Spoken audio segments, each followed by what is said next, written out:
Bueno, vamos a dar inicio a la tutoría del curso de Ética y Política de los capítulos 3, 4 y 5, ¿verdad?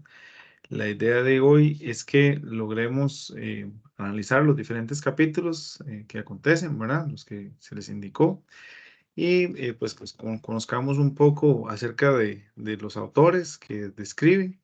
Esta se realiza todo con información basada en el libro de Roberto Cañas, ¿verdad? El último libro publicado sobre ética y política de la UNED y él lo realizó, bueno, lo publicó más bien en el 2023. Entonces vamos a dar inicio. El tercer capítulo, primero que se va a exponer acá en esta tutoría, es la filosofía ética y la política de Platón. Un poco sobre la historia, vida y vida de Platón, ¿verdad? Y obras. Básicamente, bueno, Platón nace en Atenas, su nombre verdadero es Aristócles, se le conoce como Platón, ¿verdad? Que en griego es espalda ancha, eso como algunos datos interesantes sobre Platón. Bueno, tiene infinidad de obras, ¿verdad? Entre las cuales hay como diferentes títulos o desarrollos que genera. El primero es sobre la influencia socrática, ¿verdad? Hay también un Platón un poquito más maduro, ¿verdad? En la vejez, donde se devuelve a analizar sus propios textos, que eso es como muy interesante. Bueno, muere en 347 a los 81 años. Dentro de las ideas que propone o todo lo que él desarrolla, ¿verdad? Es un análisis filosófico de la realidad, o por lo menos de la realidad que él estaba viviendo y también alguna que él se estaba imaginando, ¿verdad? ¿Cómo sería pues la mejor manera de realizarlo? Entonces, lo primero que se expone en este capítulo es sobre el estado de la naturaleza y la justicia. Entonces, si ustedes recuerdan bien, un dicho, ¿verdad? O una manera de decirlo, cuando se dice, por ejemplo, lo del amor platónico, ¿a qué refiere? ¿Por qué se hace ese dicho, ¿verdad? O esa expresión. Es porque Platón lo que hace es visualizar una sociedad que es ideal, una sociedad que pues no existía, ¿verdad? Ni existió y bueno, no sabemos si va a existir, ¿verdad? Pero sí era una idea que él tenía sobre esa sociedad y cómo desarrollarla. Entonces, él decía, bueno, lo más importante de una sociedad es que los filósofos, ¿verdad? Los pensadores estén en el centro del poder. Ese era como el norte, digamos, de sus pensamientos. Además, él dice que esa sociedad se fundaba a través del mito o a través de la creencia. Entonces, los pensadores en el centro, ¿verdad? La creencia como parte de esa nueva sociedad. Y además, él decía, o por lo menos establecía tres clases marcadas, ¿verdad? Los ricos, la clase media y los pobres. Esa era como la división de clases que él tenía. Entonces, entre esas tres clases, él decía, siempre y cuando no haya una intromisión entre clases, no era un problema. Después, él lo enfatiza o lo cambia más bien y lo hace esa concepción un poco diferente de clase, ya enfocado directamente en lo que es tres clases grandes, ¿verdad? O tres clases ideales, ¿verdad? Utópicas o como ustedes quieran llamarle.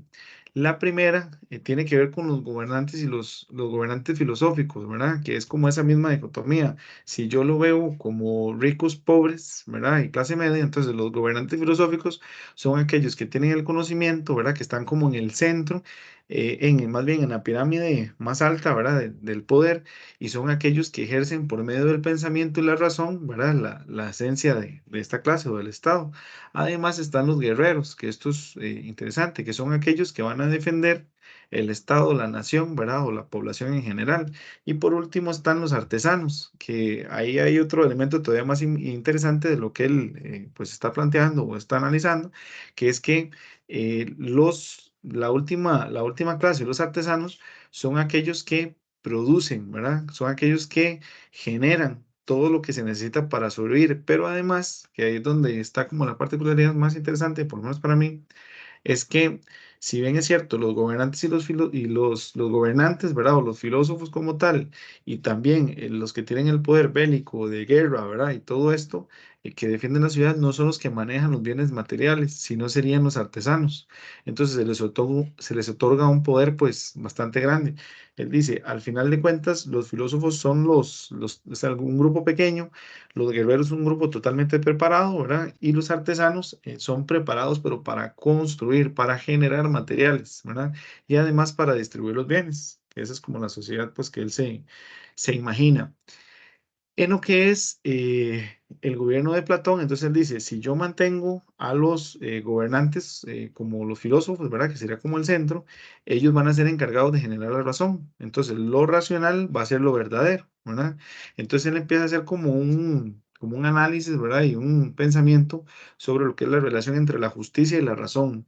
Entonces, ¿cómo se da la razón? Por medio del pensamiento, por medio de la filosofía. ¿Y cómo se da la justicia? Por medio de generar, de acuerdo a ese pensamiento, la razón, ¿verdad? Entonces él ahí empieza como a hacer varios ejemplos o varias relaciones, ¿verdad? Que una sería, por ejemplo, habla sobre el ser humano. Entonces el ser humano es el centro de la razón y lo relaciona con el cerebro, ¿verdad? Por ahí está el león, que sería el coraje y el corazón. Es como una relación, ¿verdad? Que él genera. Y además el monstruo, que sería el apetito que genera, ¿verdad? Y el estómago. Interesante también el planteamiento que genera o que desarrolla sobre lo que es la ética, la ética y la filosofía política, porque él dice, la ética y la filosofía son un reflejo del Estado. ¿En qué sentido? En que si no hay una filosofía política de Estado, ¿verdad? El Estado no va a funcionar. Entonces él dice, ese sería como el espejo, como el reflejo, ¿verdad? Llamémoslo de esa manera. Además, sí empieza con este mismo tema, ¿verdad? Que lo vamos a ver en los otros dos capítulos que siguen, que es el tema de las necesidades o los apetitos, ¿verdad? Entonces, ¿cómo se generan esas necesidades? Después en los otros capítulos vamos a verlo como el tema del placer, ¿verdad? El desarrollo del placer, la felicidad. Entonces Platón empieza como a tirar las primeras líneas de pensamiento sobre esa vía. Uno de los elementos ahí interesantes también que se plantean, ¿verdad? Por parte de este autor es el comunismo platónico, ¿verdad? Donde él establece, o por lo menos da las primeras nociones de la no existencia de la propiedad privada, que eso después lo van a ver, o bueno, las personas lo analizan o lo estudian por medio de pensadores como Marx, ¿verdad? Cuando hablan del comunismo, que se dice que la primera o la primicia más grande es que no haya una propiedad privada, sino más bien que todos los bienes o las posesiones sean compartidas. Entonces él dice, bueno, las posesiones no solo materiales, ¿a qué me refiero con lo material? No solo el terreno, ¿verdad? La casa, sino también la comida. Por eso es como la primera categoría de este tema comunista. También es un poco adelantado a la época, ¿verdad? En el sentido, bueno, un poco no, bastante adelantado a la época en el sentido que él dice las mujeres tienen un papel preponderante, ¿verdad? ¿En qué sentido? En que pueden ser parte de alguna de estas clases. De hecho, él lo menciona de esta manera. Él dice, pueden ser filósofas, pueden ser también guerreras, ¿verdad? Y pueden ser parte de del tema laboral, ¿verdad? O de la construcción laboral, que serían como los artesanos. Entonces él dice, las mujeres pueden jugar un papel preponderante siempre y cuando tengan las virtudes necesarias para realizarlo, ¿verdad? Si nos acordamos, pues, o por lo menos en lo que vimos al inicio también, de la época en la cual vivió, o por lo menos en la cual se estableció, estamos hablando de los años 300, ¿verdad? Y para tener una concepción de esas, pues estaba bastante adelantado en la época, ¿verdad? Por todo el tema de la reivindicación como tal de la mujer. Además, él dice que si hay una comunidad de personas o de familias, ¿verdad? Se deben de compartir las alegrías y las tristezas. Entonces es como el pensamiento base, digamos, del comunismo, de a dónde empieza como ese, ¿verdad? Esa espinita de darle vuelta, de entender primero cuáles son los tipos de clases, ¿verdad? Cómo se desarrollan, hacia dónde van y cuál es el objetivo, pues, que tienen. Entonces ya Platón empieza como a tirar las primeras ideas. Después empiezan a hacerse, bueno, un montón de discípulos de él, ¿verdad? Empiezan a seguirlo de acuerdo a las ideas y ahí empiezan a separarse, que eso es lo que vamos a ver o empezar a ver en los capítulos siguientes, ¿verdad? En el capítulo 4 se habla básicamente de lo que es la ética y la filosofía política de Aristóteles. Vamos a hablar un poquito también de Aristóteles. Aristóteles nace Estagira Grecia enseñó, esto es como muy interesante, ¿verdad? Un dato ahí importante, en su momento, en su juventud, se le ordenó o se le dio más bien la posibilidad, ¿verdad?, de enseñar a Alejandro Magno, ¿verdad? El gran Alejandro Magno de batallas, etcétera. Y también compuso, pues, algunos libros interesantes, como lo es el tema de la metafísica, ¿verdad? El análisis de la metafísica, la filosofía, o sea, hay de todos los temas por parte de él. Y muere en 322 a los 63 años. Si ven con el autor pasado, pues sí tuvieron relación y evidentemente estuvieron unidos, ¿verdad? Según la historia, pues que nos cuenta el libro como tal. Ahora bien, el planteamiento que tiene Aristóteles es diferente, ¿verdad? En cuanto al autor anterior, porque él dice que tiene que haber un florecimiento, ¿verdad? Del intelecto y del carácter. Entonces lo relaciona de la siguiente manera. Dice, los seres humanos por naturaleza buscamos el bien. Entonces es como el centro de él para poder empezar a desarrollar todo. Y así dice, o sea, esa es la manera de empezar las acciones humanas, ¿verdad? Entonces él dice, se parte de que el ser humano genera o desea realizar el bien. Muy importante esto, empiezan las concepciones también de la felicidad y de qué es la felicidad humana, ¿verdad? O por lo menos empiezan esos pensamientos. Entonces, la felicidad humana, él dice, no debe de estar en algo que es como pasajero, ¿verdad? Por eso le llama efímero a esa palabra. Entonces, él dice, por ejemplo, no tiene que ver con la euforia. ¿A qué se refiere con eso? No es que yo estoy demasiado contento o qué sé yo, ganó mi equipo preferido, ¿verdad? Entonces yo en el momento genero como esa euforia y esa alegría. Él dice, eso no es felicidad, eso es euforia, o sea, es un momento. La felicidad se consigue por medio de las acciones humanas, ¿verdad? Entonces él dice, bueno, al final lo que todos los seres humanos quieren es ser feliz, ese es el planteamiento de él. Entonces dice, si todos queremos ser felices, no tenemos que tener felicidades efímeras, sino debemos construir esa felicidad. ¿Cómo se construye? Ahí lo menciona, no necesariamente por medio del placer, ¿verdad? Además, la felicidad no es fama, él dice, no es fama, no es poder. Entonces ahí empieza como a generar una definición de lo que no es felicidad, ¿verdad? Entonces dice, si la felicidad no es fama, no es poder, no es riqueza, no es euforia, ¿verdad? Entonces, ¿cómo se construye la felicidad humana? Ahí es donde empieza el pensamiento pues a dar y a dar vueltas, ¿verdad? Para ver a dónde llegan, a dónde quiere llegar pues este autor con nosotros. Interesante, entonces él dice, bueno, para nosotros llegar a esa felicidad tenemos que contemplar o entender lo que son las virtudes éticas, ¿verdad? ¿Qué es una virtud ética? Son, tal cual como lo dice acá, son los actos, ¿verdad? O para menos para él, los actos que eran valientes y justos. Entonces dice, si yo quiero tener una virtud, la virtud tengo que hacerla. Entonces, cuando yo empiezo a hacer un acto que es, qué sé yo, heroico, valiente, ¿verdad? Cuando yo lo hago una vez, es un acto esporádico. Cuando yo hago dos, tres veces, cuatro veces, entonces empieza a convertirse en una virtud. Entonces él dice, las personas aprenden a hacer virtudes o construir virtudes. Además, hay un racionamiento práctico. ¿Qué quiere decir esto? Que las virtudes en sí mismas, o sea, yo no nazco con todas las virtudes. Ese es el planteamiento que él tiene. Sino yo como ser humano, ahora como vimos al inicio, parto que soy bueno.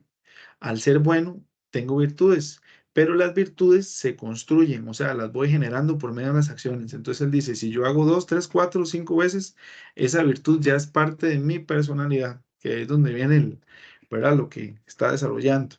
Además, dice que el ser humano tiene una relación entre la virtud y los instintos, ¿verdad? Porque dice, bueno, están los instintos, está el placer, ¿verdad? La moral, qué se entiende como bueno, qué se entiende como malo, qué es aceptado socialmente y qué no es aceptado socialmente. Entonces dice, bueno, es como la dicotomía.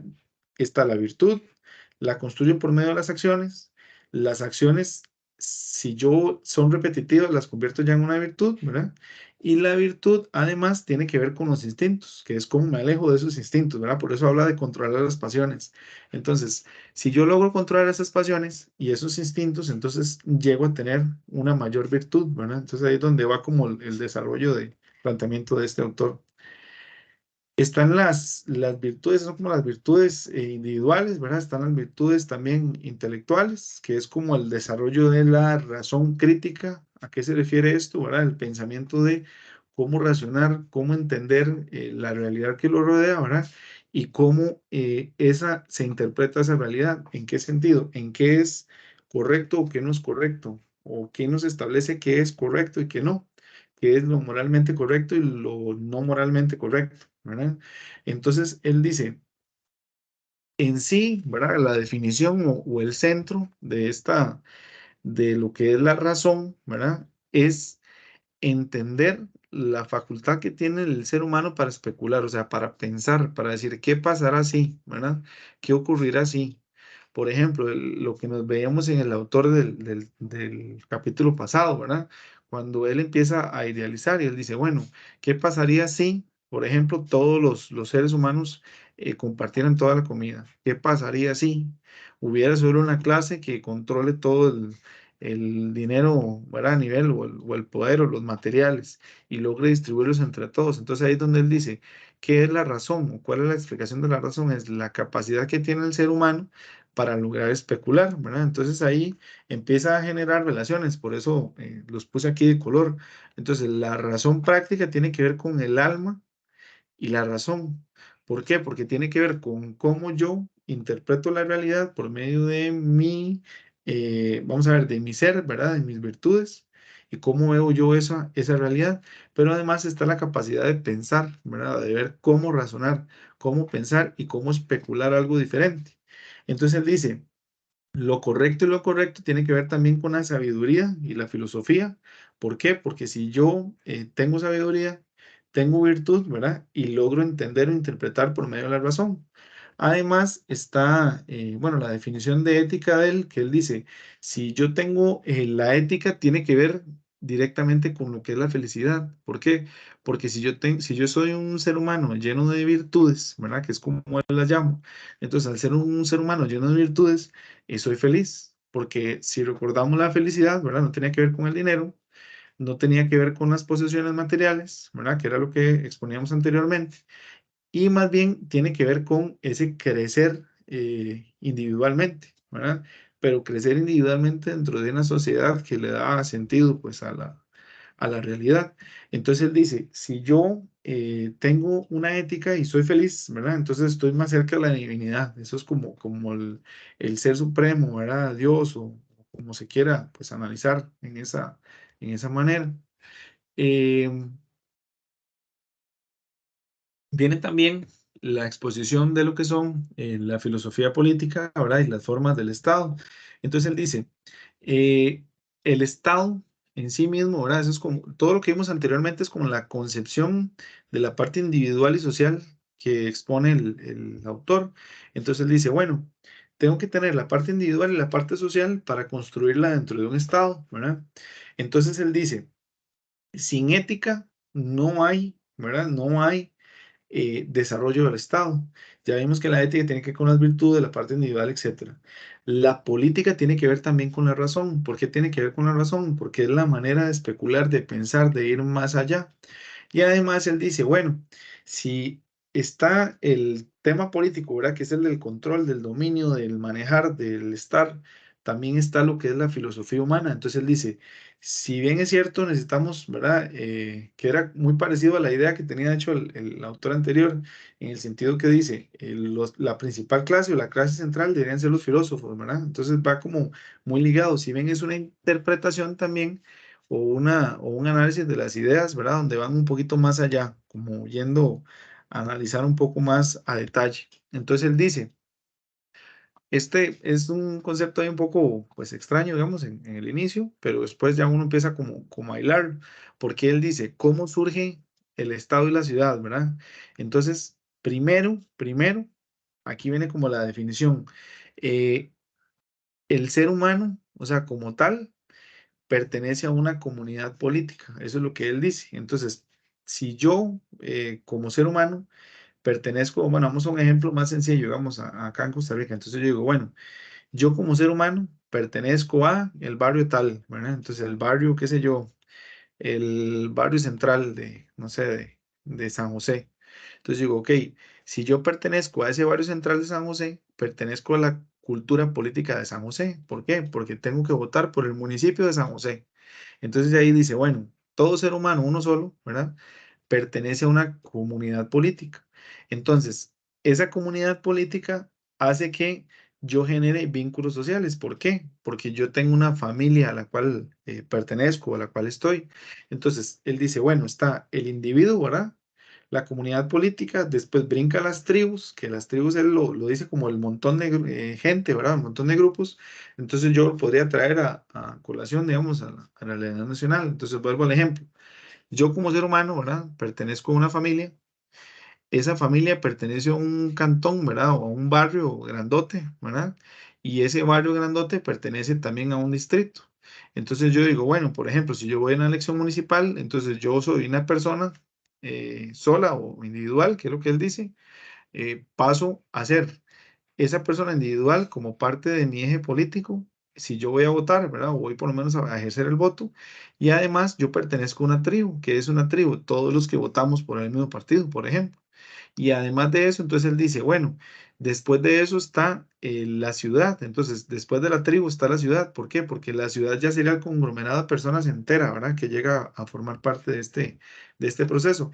Y esta ciudad es una relación entre ciudad y Estado. Entonces él dice, así se construye el Estado, por medio de esos 5 pasos, ¿verdad? Entonces, él dice, la ciudad está por encima del individuo. O sea, ¿qué quiere decir con esto? Que los intereses de la ciudad o del Estado, ¿verdad? En este caso, el Estado entendido como el supremo, ¿verdad? El ente supremo que dirige, ¿verdad? Y que está por encima de las personas. Esa es la manera de visualizarlo. Además, está el surgimiento pues, de la ciudad-estado, ¿verdad? Que es lo que les estaba mencionando ahorita, que es el individuo primero, familia, tribu, bueno, en este caso aldea, ciudad y estado, ¿verdad? Entonces, si lo ven, ese es como el proceso, ¿verdad? O el entendimiento, la manera de desarrollarlo por parte del autor. ¿Por qué? Porque él dice, nosotros primero somos una persona, después somos una familia, pasamos a una tribu, al conglomerado de personas, ¿verdad? Pasamos a una aldea, luego esa aldea se hace más grande que es una ciudad y se convierte en un estado. Es como interesante, pues el ciclo. Aquí está muy ejemplificado, ¿verdad? En ese sentido, en esa manera. Además, también tenemos las formas naturales o las ya no dije nada, las desviaciones, ¿verdad? Del Estado o las maneras, bueno, en palabras más sencillas, es cómo él interpreta que hay formas de gobernar ese Estado. O sea, esto que acabamos de ver acá. Él dice, bueno, este Estado, ¿verdad? O este Estado-ciudad se dirige de 3 maneras o de 3 formas. Entonces él dice, se puede dirigir por medio de una monarquía, por medio de una aristocracia o por medio de una república. Entonces él dice, si lo manejo por medio de una monarquía, tiene que ver directamente con un poder supremo, una persona, ¿verdad? Una familia que dirija de manera suprema al Estado. De hecho, él dice que, o por lo menos lo expone así, que no necesariamente, bueno, más bien, en que en una monarquía no privan los intereses individuales, sino los intereses generales, ¿verdad? Es como interesante ahí a la hora de ponerlo. Entonces, él dice, en estas desviaciones del Estado, ¿verdad? O maneras de entender el Estado o de desarrollar el Estado, entonces, él dice, tenemos 2 maneras de dirigirlo, ¿verdad? La monarquía, que fue la primera, por lo menos las que él recomienda, ¿verdad? Que es la que les acabo de explicar. Y también tenemos lo que es la república. Él dice, la república estaría conformada, ¿verdad? En este caso aquí, la república estaría conformada por todos aquellos personas que sí tienen, o sea, que sí tienen dotes o tienen como características, ¿verdad? Tanto políticas, sociales y culturales, pero que no necesariamente destacan de los demás. Entonces él dice, si yo tomo esto, sería como el medio, ¿verdad? El medio, digamos, o la clase media, y él dice, tienen ciertos dotes, pero no necesariamente están ni más arriba ni más abajo. Entonces esa sería como la manera de gobernar.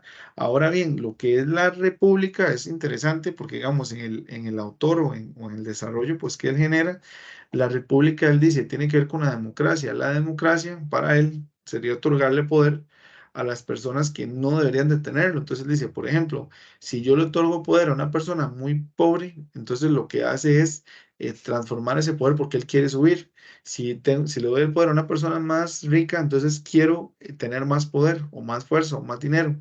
En cambio, si yo le doy el poder a la clase media o a la clase que está en el puro centro, digamos, ¿verdad?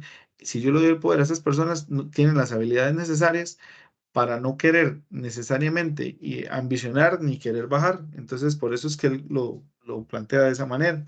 Entonces, él dice, en una república, ¿verdad? O en una forma de entender las personas de esta manera, lo más importante sería no necesariamente generar, digamos, la tiranía, que es como él lo expone ahí, ¿verdad? Y él dice, si yo tomo, por ejemplo, la democracia, ¿verdad? Él dice, si yo le doy el poder de elección a todas las personas, por ejemplo, a los pobres o a los que son ricos, entonces ellos van a valer solo por sus intereses, porque van a privar sus intereses por encima del colectivo. Entonces él dice, si yo le doy ese poder a la oligarquía, ¿qué es la oligarquía o cómo se entiende la oligarquía? En aquel momento eran grandes, bueno, trayéndolo a la historia nacional, eran grandes extensiones de terreno, ¿verdad? Donde una familia oligarca tenía el control, pues, de todo el territorio, ¿verdad? O todo el proceso, perdón, de todo el tema económico o el desarrollo económico como tal. Entonces él dice, Estado, en este caso, tiene vamos a ver, el fin o la finalidad de un interés personal y es ahí donde generan los problemas. Por eso él dice, si yo le otorgo a esa clase media el poder, no necesariamente pues esto ocurra, ¿verdad? Entonces él dice, bueno, aquí viene el equilibrio de lo de la clase media. ¿Qué quiere decir? La república fortalece a la clase media. Entonces, al ser la clase media, la que no quiere necesariamente subir, ¿verdad? No tiene esa ambición, perdón, y no quiere bajar, ¿verdad? Que eso es como un hecho. Entonces dice, si ellos tienen las virtudes, generalmente pueden funcionar para dirigir un estado. Ahora, los ricos, ¿verdad? No necesariamente sean los mejores para gobernar. ¿Por qué? Porque van a querer estar por encima de los demás y hacer más grande su poder. Además, está el tema de los pobres, ¿en qué sentido? En cómo esa clase media, digamos, no necesariamente desea bajar. Entonces él dice, la clase perfecta para gobernar sería la clase media, por esos tres motivos. Primero, la propuesta que él hace es que se debe fortalecer la clase media por ese motivo, ¿verdad? eh, Ellos, la clase media, le darían preponderancia no a los intereses individuales, sino a los intereses del colectivo, de todo el mundo, ¿verdad? Y además, el poder no necesariamente generaría cambios, que es lo que él dice. Entonces, eso sí, en el entendido que eso es como muy importante, de que las clases no se mezclen entre sí, o sea, no es como que los ricos tengan inferencia en la clase media tenga inferencia en la clase baja o viceversa. Eso es como el planteamiento pues que genera o que desarrolla. Ya estamos también bueno, en el último capítulo, ¿verdad? En el capítulo de esta tutoría, en el capítulo 5, ¿verdad? En el tercero de esta tutoría, el capítulo 5 como tal, que serían las concepciones de la ética durante el periodo helenístico. Este es un desarrollo, básicamente, digamos, de algunos autores, ¿verdad? Filósofos que también tienen que ver con reinterpretaciones de Sócrates, ¿verdad? De Platón, también algunos elementos, digamos, de análisis del placer, cómo entender el placer, cómo desarrollarlo, ¿verdad? Algunos también dicen la interpretación del placer por medio de la religión, qué tiene que ver con la felicidad, perdón, cómo se llega a esa felicidad. Entonces vamos a ir viendo como un hilo conductor, ¿verdad? De corrientes de pensamiento que al final llegan a la explicación pues, de estos conceptos como base. Lo ideal en este aspecto sería irlos relacionando, ¿verdad? Y por ejemplo ver qué tiene diferente uno del otro, en qué sentido, en cómo interpretan, por ejemplo, la felicidad, cómo interpretan, por ejemplo, la pasión, el deseo, ¿verdad? Y la interpretación de eso diferente según cada una de las corrientes de pensamiento. La primera corriente que vamos a analizar o que vamos a visualizar es el hedonismo, ¿verdad? El hedonismo es una corriente de pensamiento moral. ¿Qué quiere decir eso? Que hace un análisis de la moralidad para interpretar la realidad, ¿verdad? que le interesa o por lo menos que desarrolla. Entonces, el principal exponente de este hedonismo, ¿verdad? O por lo menos uno de los principales, es Aristipo, que es discípulo de Sócrates. Si ustedes recuerdan un poco, entonces podrían decir, bueno, si es discípulo de Sócrates, entonces utiliza algunas de las ideas de Sócrates para irlas planteando o irlas mejorando, ¿verdad? O por lo menos bajo la perspectiva de este autor. Entonces, él dice, lo más importante de la experiencia del ser humano se debe centrar en el placer, ¿verdad? Entonces ya ahí empieza a ser como un cambio. ¿Por qué? Porque los otros autores que estábamos analizando, por ejemplo, el primero o el primer desarrollo que vimos, dice, no, lo más importante del ser humano, ¿verdad? Es que el ser humano es bueno, parte de que es bueno, y como es bueno, él tiene que mejorar por medio de las virtudes, ¿verdad? Y además el autor pasado nos dice, bueno, tienen que haber dos clases que no pueden manejar, ¿verdad? Aquí más bien está enfocado en otra cosa. Él dice, no, lo más importante es la experiencia del placer. Entonces, si yo tengo placer, tengo felicidad, ¿verdad? Entonces él dice, bueno, ahora, ¿cómo controlo yo ese placer? Por medio del autodominio. ¿El autodominio de quién? De mis acciones, ¿verdad? Y de cómo entiendo ese placer. Placer no entendido solo como el placer, ¿verdad? Humano normal, ¿verdad? Humano sexual, sino más bien el placer entendido como cómo genero yo ese placer en el cuerpo, en la persona, ¿verdad? En las acciones, que eso es lo que vamos a ver en lo siguiente.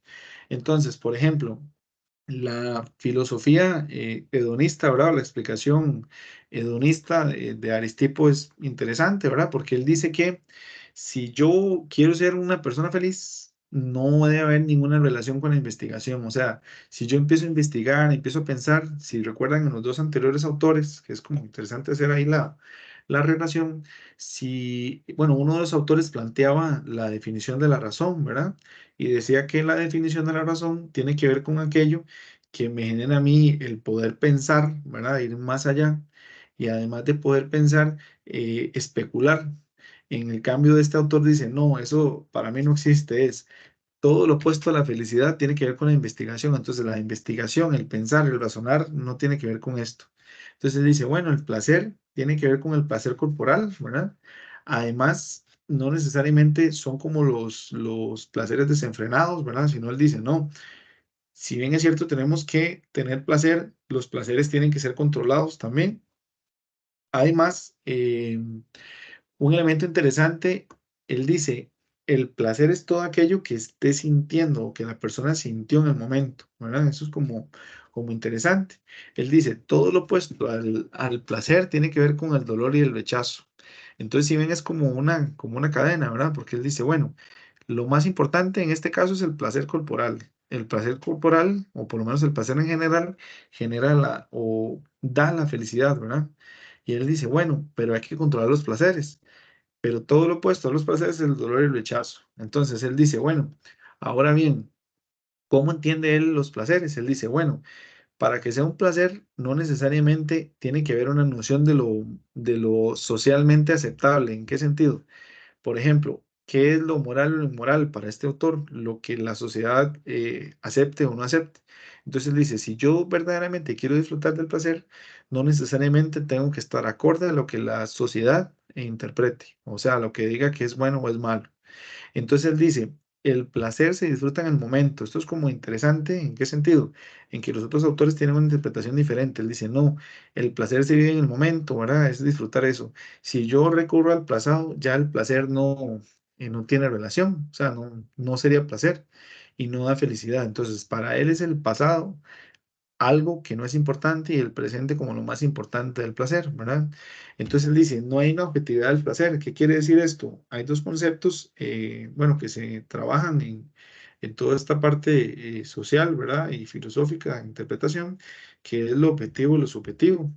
Lo objetivo o por lo menos lo entendido como objetivo, es aquello que es aceptado, digamos, por todos. Entonces, por ejemplo, las matemáticas, si hay un resultado, entonces los matemáticos dirían, es un resultado totalmente objetivo, ¿verdad? Eso es como un ejemplo.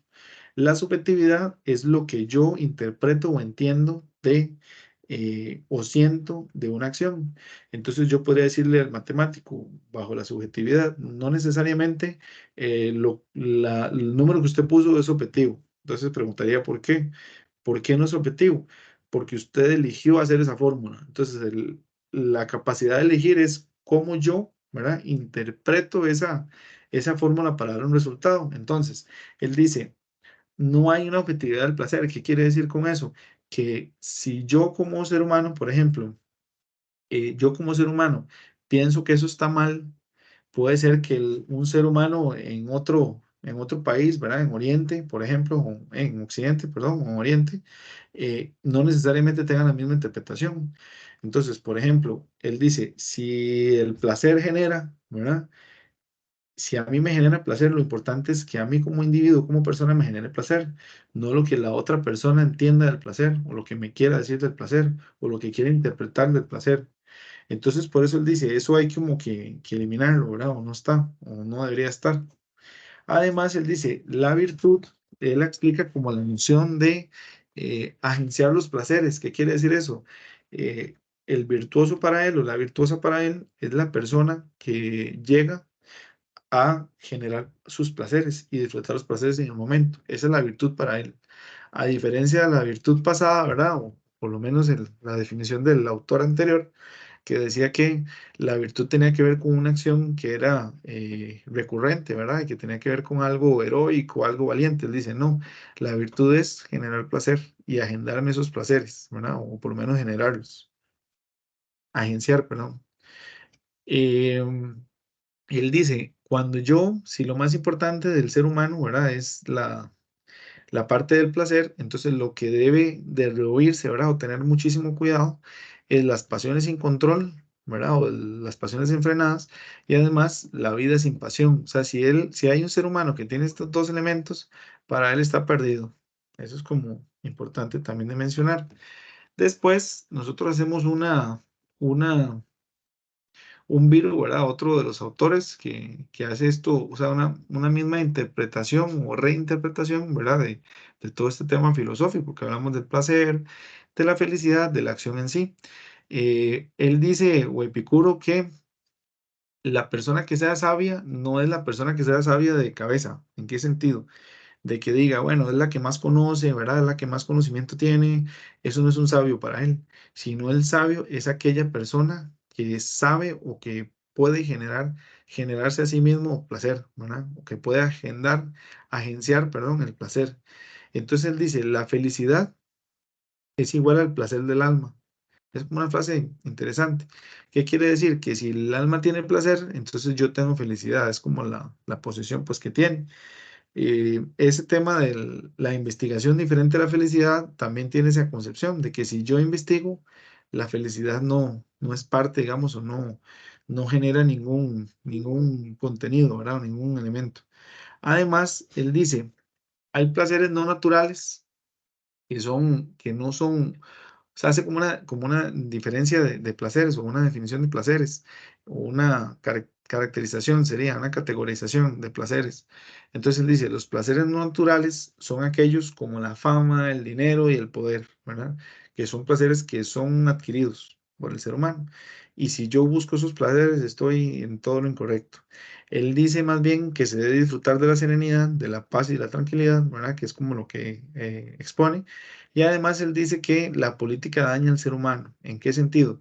Porque el ser humano al entrar en la política tiene que ver con los placeres no naturales, porque va a generar fama, dinero, poder. Entonces, si yo genero fama, dinero, poder, no voy a participar o no voy a ser parte de esta filosofía de Epicuro.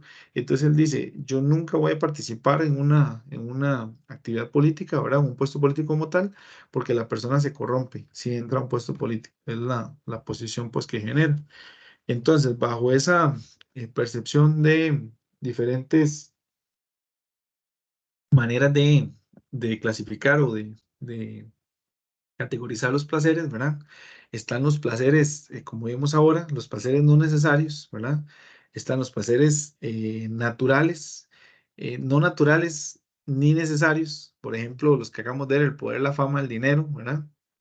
Esos son los no naturales y los no necesarios. Él dice, tiene que alejarse uno de esos placeres, ¿verdad? Pero los que sí debe estar cerca son los placeres naturales, que eso dice, bueno, esos son placeres un poquito más individuales. ¿En qué sentido? En que tienen que ver con el desarrollo del alma, ¿verdad? La salud y el cuerpo. Esos son como los naturales y necesarios. Y además él dice, hay otros placeres que sí son naturales, pero no necesariamente necesarios, como por ejemplo los sentidos y la sexualidad. Si ustedes recuerdan en el autor pasado, ¿verdad? En este que estábamos viendo, para él el placer es lo más importante, ¿verdad? ¿Y cómo se genera el placer en él? Por medio de generar más placer en el momento. Para este autor que estamos viendo ahorita, ¿verdad? Para el autor, perdón, que estamos viendo ahorita, lo que él dice es más bien, no, el placer sí es importante, pero hay placeres que nos debemos de alejar, que son los placeres no naturales, ¿verdad? Ni necesarios. Más bien debemos acercarnos al crecer en alma, digamos, o en espíritu, ¿verdad? Que es como lo que piensa él, y desarrollar el cuerpo y la mente, ¿verdad? Y además, no, hay otros placeres que no necesariamente son necesarios, pero son parte de los placeres. Es como que él hizo un mapa, ¿verdad? Mental de la separación de esos placeres. Eh, También dice que nosotros entramos en la lección de los placeres necesarios, ¿verdad? Y naturales, que es como interesante. Entonces él dice, el placer o la definición del placer tiene que ver con la felicidad, ¿verdad? No sentir miedo, no sentir dolor y deseo. Eso es como el placer para él, así en resumen, ¿verdad? Felicidad, no sentir dolor, que es no sentir miedo, ¿verdad? Y el deseo, eso es muy parecido al autor pasado, si lo ven, ¿verdad? Porque él también dice que la felicidad es alejarse del miedo, alejarse del dolor, que era como la categoría también que utilizaba el autor pasado. También para él, que esa es una diferencia muy marcada con el autor anterior, ¿verdad? Él dice, el placer sí puede estar en el pasado. Si recuerdan esa parte, en el autor anterior yo les dije que el placer para él no podía estar en el pasado. Dice, no, era solo vivir el presente. Para este autor que estamos trabajando en este momento, él dice, no, el placer sí tiene que ver con el pasado. O sea, ¿qué quiere decir? Que yo puedo recurrir a recuerdos del pasado y perfectamente me pueden generar placer. Ahora, él dice que la finalidad de todo ser humano es el placer y el placer genera la serenidad. Entonces, al generar la serenidad, yo puedo disfrutar del mundo que me rodea. Además, él dice que para entender el placer, tengo que separarme de todo aquello que no genere, o sea, que me genere un código de interpretación de la realidad. ¿Qué quiere decir eso? Que yo tengo que separarme de todo aquello que me impida entender cómo es el placer. Y entre esos, o el ejemplo que él da de la religión, él dice, la religión es una manera de cohibir a las personas, o por lo menos es lo que expone él, ¿verdad? Y esa prohibición, esas leyes, esas reglas hacen que yo no disfrute del placer. Entonces, la propuesta de él es que, pues, que se alejen las personas de la religión como tal. Por otro lado, también está lo que es el cinismo, ¿verdad? Que esto es como muy interesante porque hay una relación entre el griego, ¿verdad? Del cinis, ¿verdad? Y el entendimiento de cómo se desarrolla esto, ¿verdad? Que es como el del perro. Entonces él dice, vamos a reelaborar, o por lo menos es una reelaboración del pensamiento de Sócrates, ¿verdad?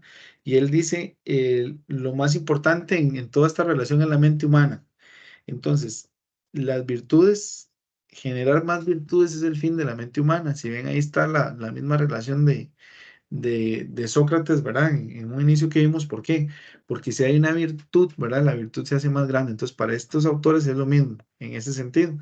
Pero él dice, debe haber una felicidad sin posesiones, posesiones de todo tipo, ¿verdad? En el sentido de terreno, ¿verdad? De entender los bienes materiales, ¿verdad? Él dice, si yo tengo felicidad, no ocupo posesiones. Entonces ahí viene interesante porque ya ahí le dio como un viro, ¿verdad? Todo eso que no hablaba pues Sócrates en el inicio, por lo menos no lo desarrollaban en los textos que estamos analizando.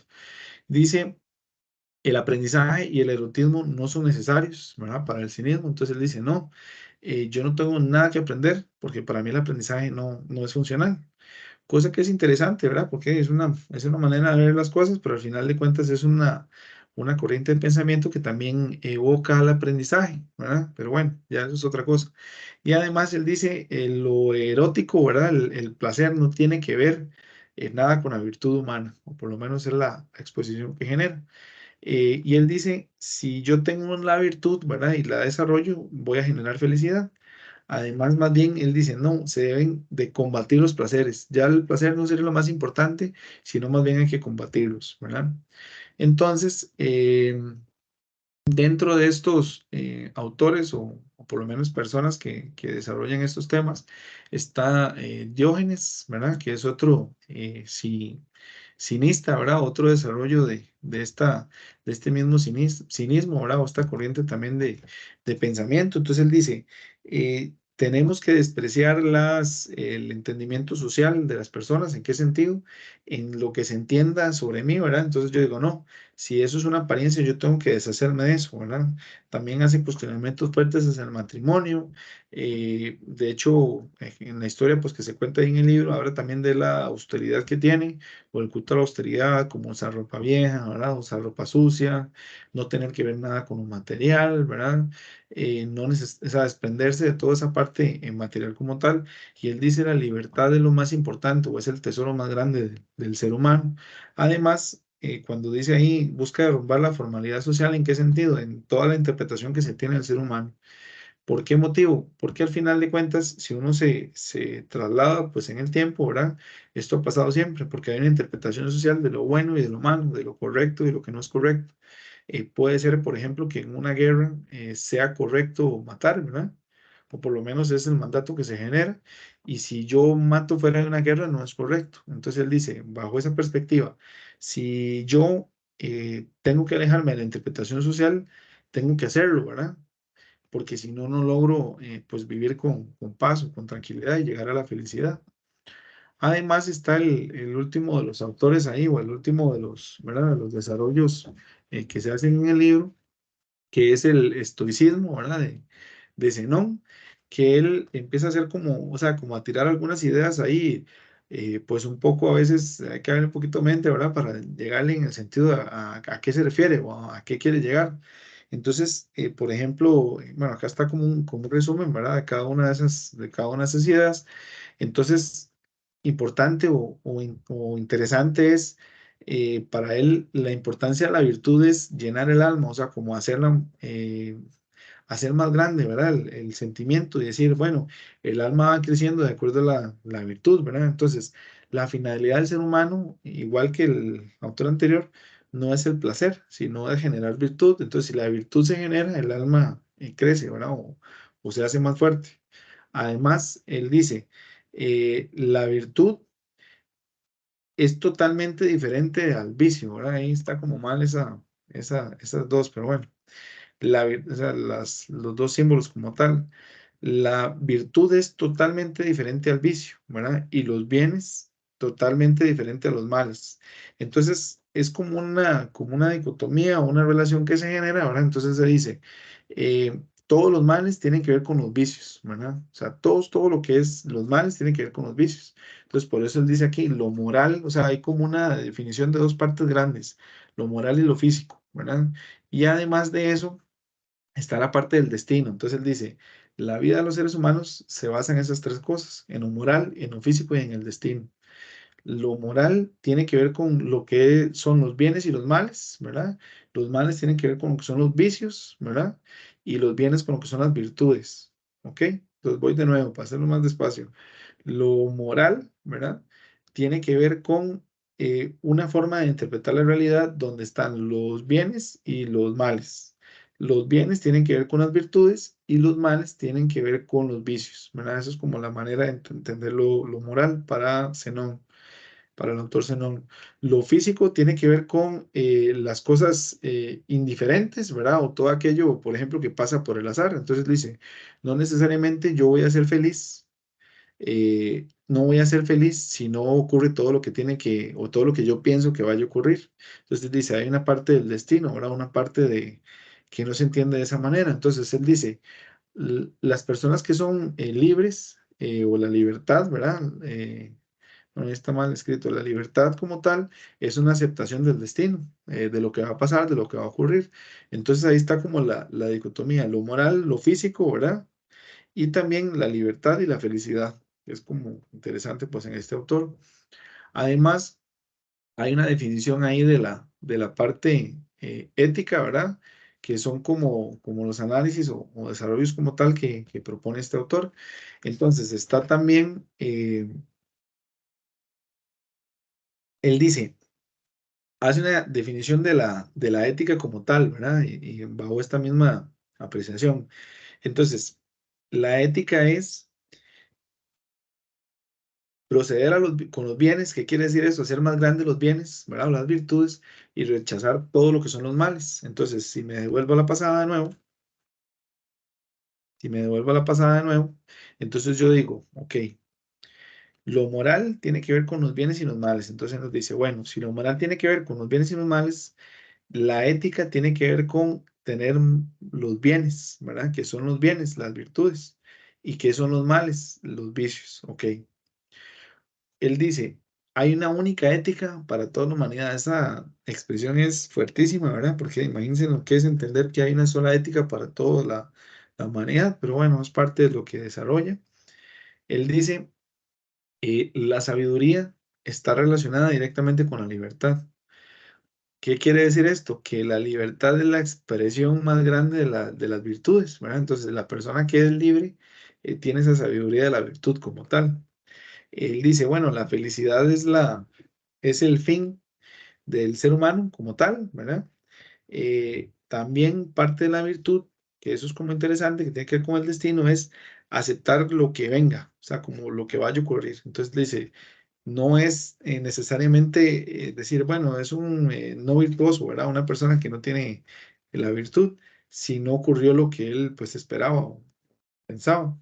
Además, él dice, todos los males son los vicios. ¿Cómo? ¿A qué se refiere con los vicios? Por ejemplo, los placeres, los placeres así locos, ¿verdad? O placeres ya demasiado grandes, ¿verdad? O por ejemplo, aquellas personas que se dejan consumir por el vicio. Entonces él dice, esos son los males, todo lo que hay que alejarse, ¿verdad? Y también está lo que son él le llama así literalmente las cosas indiferentes, ¿verdad? Que son todas aquellas acciones que yo no puedo controlar y que pasan porque sí, ¿verdad? O por lo menos porque tienen una, un tema de destino, ¿verdad? Eso sería, pues, este desarrollo de las tutorías, haciéndoles un resumen, pues, así muy rápido, ¿verdad? Hicimos un paso por varios autores o por varias maneras de pensamiento, ¿verdad? Hicimos los capítulos 3, 4 y 5, ¿verdad? Que es como importante. Lo primero de la filosofía de Platón, ¿verdad? Todo el desarrollo, pues, de Platón como tal, cómo se entienden ellos la realidad, cómo entienden la felicidad, por ejemplo, cómo entienden el Estado, cuál es la idea del Estado que se propone. Después hicimos un cambio también a entender cuáles son los tipos de clases que veía con lo del comunismo, eso es como resumen, ¿verdad? En el capítulo 4 vimos un poco de Aristóteles, de la vida, ¿verdad? De cómo entiende él también esa realidad, cómo entiende la felicidad como algo no pasajero, como algo máximo, ¿verdad? Ajeno del dinero, de la fama. También tenemos lo que son las virtudes, pues para Aristóteles, ¿verdad? Que es eliminar los instintos o por lo menos alejarse de los instintos, controlar las pasiones y hacer más bien el razonamiento práctico más grande. El razonamiento práctico entendido como esa capacidad que tiene la persona de pensar y de generar pues más ideas como tal. Eh, También está lo que es, bueno, la parte de ética y política, ¿verdad? Que es como importante para ellos. Entonces, cómo ingresa la ética dentro del proceso del entendimiento social, ¿verdad? Cómo la política influye en el ser humano y cómo hace para que se genere el ciudadano o el Estado, ¿verdad? Que empieza desde la parte individual hasta la parte global. Entonces, bajo esta perspectiva, individuo, familia, tribu, aldea, ¿verdad? Y luego llega a la ciudad y se genera el ciudad-estado, ¿verdad? Entonces esa es la forma como de entenderlo. Y empieza como las maneras o las formas de comprender o de entender las tres maneras de dirigir un estado, una ciudad, ¿verdad? Estado-ciudad, que lo llama así él como el término, que es la monarquía, la aristocracia y la república. mencionando que no deben ir enfocados en los intereses individuales, sino en los intereses grupales.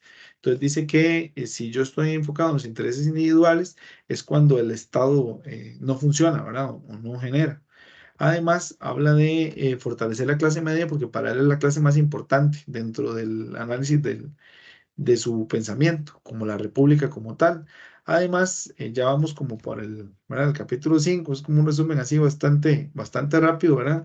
Donde viene el hedonismo, donde empieza al análisis del placer como el centro de las ideas. Esa es como la primera parte, los primeros tres autores. Después hace un brinco a decir, no, el placer no es lo más importante.